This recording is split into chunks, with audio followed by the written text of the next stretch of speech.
बिहार के चुनाव का शोर है। शोरगुल में नाम है जेल में बंद लालू प्रसाद यादव से लेकर हैदराबाद के ओवैसी तक का।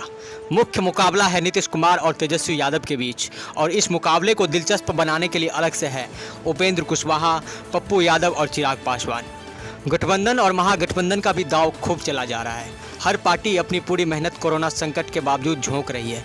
राज्य में मानो कोरोना नाम की कोई बीमारी कभी आई ही ना रही हो। भीड़ जुट रही है, चुनाव प्रचार भी हो रहा है। सारे दावेदारों और राजनीतिक दलों के बीच एक नाम ऐसा भी है जो सोशल मीडिया पर खूब छाया हुआ है। हालांकि पूरा बिहार भी अभी उनके नाम से वाकिफ नहीं है, लेकिन जो भी जानता है वो सीधे उन्हें मुख्यमंत्री पद के उम्मीदवार के रूप में ही जानता है और पहचानता है। नाम है पुष्पम प्रिया चौधरी। सुर्खियों में तब आई जब वो लंदन से पढ़ाई करके बिहार लौटी और सभी अखबारों के फ्रंट पेज में विज्ञापन देकर खुद को बिहार का अगला मुख्यमंत्री घोषित कर दिया। चुनाव में बहुत समय नहीं है, फौरन ही पार्टी का ऐलान कर दिया और नाम रखा प्लूरल्स पार्टी। अब बिहार के विधानसभा चुनाव में ये प्लूरल्स पार्टी पूरी तरह से कूद पड़ी है। राज्य की सभी विधानसभा सीटों पर पार्टी ने अपने उम्मीदवार उतार दिए हैं। खुद पार्टी की मुखिया पुष्पम प्रिया चौधरी 2 सीटों से चुनाव लड़ रही है। ये दोनों सीट बांकीपुर और बिस्फी की है। पुष्पम प्रिया खुद ही अपनी पार्टी की लगाम थामे हुए हैं और हर दिन जनता के बीच पहुंच रही है। 6 महीने पहले तक पुष्पम प्रिया को जानने वालों की तादाद गिनती की रही होगी, लेकिन अब उनके कार्यकर्ता से लेकर विरोधी दलों तक के लोगों के बीच वो काफ़ी पॉपुलर है। लेकिन ये पुष्पम प्रिया है कौन, इसको भी जानना जरूरी है। पुष्पम प्रिया बिहार के दरभंगा जिले की रहने वाली है। इनके पिता विनोद चौधरी जेडीयू से एमएलसी रह चुके हैं और नीतीश कुमार के करीबी रहे हैं। पुष्पम प्रिया ने लंदन से मास्टर्स की डिग्री प्राप्त की है। पढ़ाई पूरी करने के बाद वह किसी नौकरी का ख्वाब न देखकर बिहार की स्थिति को बदलने का ख्वाब देखती है। उनका कहना है कि अगर उनको मौका मिल जाए साल 2020 के चुनावी नतीजे के बाद मुख्यमंत्री बनने का, तो वह 2025 तक बिहार को भारत के अगली पंक्ति वाला राज्य बना देगी और साल 2030 तक बिहार की तुलना किसी अंतर्राष्ट्रीय देशों के राज्यों से की जा सकेगी। प्लूरल्स पार्टी का लोगो है पंख लगा हुआ घोड़ा। पुष्पम प्रिया कहती है कि बिहार की तस्वीर यही घोड़ा बदलेगा और यही पंख बिहार को नहीं उड़ान देगा। पुष्पम प्रिया कैमरे के सामने आने के बजाय ज़मीन पर जाकर मेहनत करने को अहमियत देती है और इसके लिए उनकी तैयारी भी काफ़ी रोचक है।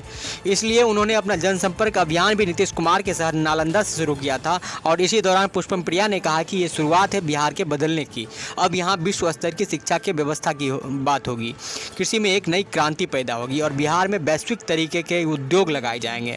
बिहार के लोगों को बाहर जाने की आवश्यकता ही नहीं पड़ेगी। पुष्पम प्रिया लगातार हमलावर है बिहार के सियासी दलों के ऊपर, लेकिन उनका पहला वार हुआ है चुनाव आयोग का।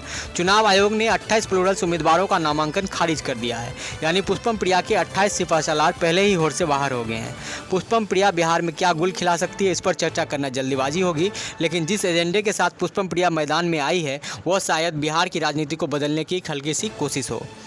पुष्पम प्रिया के पास राजनीतिक अनुभव तो नहीं है, लेकिन विरासत जरूर है। उनके साथ कार्यकर्ताओं की फौज खड़ी हो रही है। बिहार के कई जिलों के स्कूल, अस्पताल, गांव चौपाल तक बराबर पुष्पम प्रिया दौड़ लगा रही है और बड़ी तेजी के साथ लोगों को अपनी पार्टी में जोड़ रही है। पुष्पम प्रिया को सिर्फ दिखावी समर्थन हासिल है या फिर सच में लोग उनके साथ आ रहे हैं, ये तो चुनावी नतीजा बताएगा। लेकिन पुष्पम प्रिया ने एक शानदार काम किया है जिसके लिए वो तारीफ के लायक है। बिहार जैसे राज्य में जहां जातिवाद सिर चढ़कर बोलता हो, वहां वह जाति और धर्म से कोसों दूर रहना चाह रही है। इसलिए जब टिकट का ऐलान किया गया और उनकी लिस्ट जारी की गई तो सभी उम्मीदवारों का धर्म बिहारी और जाति में उनका पेशा लिखा गया।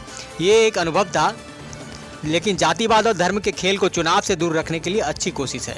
चुनावी पंडितों का कहना है कि पुष्पम प्रिया अपनी सीट ही कैसे जीतेगी, यही एक बड़ा सवाल है। बिहार के चुनाव में किसी नए उम्मीदवार का बिना जातिवाद के सफल हो जाना टेढ़ी खीर होती है। पुष्पम प्रिया मेहनत तो खूब कर रही है, लेकिन एक पार्टी को खड़ा करने के लिए अभी उन्हें और मशक्कत करने की ज़रूरत है। मुद्दों के साथ ज़मीन पर आना पड़ेगा, सिर्फ जनसंपर्क से ही काम नहीं होने वाला है। पुष्पम प्रिया भले ही उतनी मजबूत ना हो, लेकिन उनके काम करने के तरीके से लगभग सभी पार्टियाँ प्रभावित हैं।